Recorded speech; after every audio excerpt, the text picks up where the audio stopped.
Most people say they would prefer to die at home.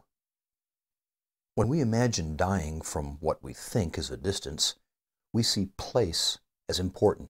But actually, most people die in a hospital or some kind of institutional care facility. There's a major discrepancy between what we say we want and what we end up getting. It was no one's choice. It just happened that way.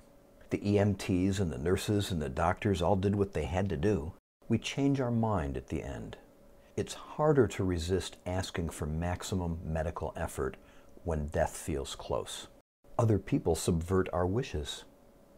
It's harder for a loved one to resist asking for maximum medical effort when death feels close.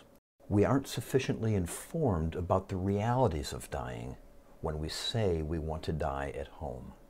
It was no one's choice. It just happened that way. The EMTs and the nurses and the doctors all did what they had to do. There's a lot about death that just happens. And where it happens is no different. If place matters, things can't be allowed to just happen. Focused intentionality is required, and chances are this will not be the dying person's strong suit. Advocacy is needed to achieve Edwin Schneidman's vision of a civilized dying scene, with fresh flowers, beautiful pictures, and cherished music. All of this may not matter much to the dying person as concern about surroundings diminish as the end approaches.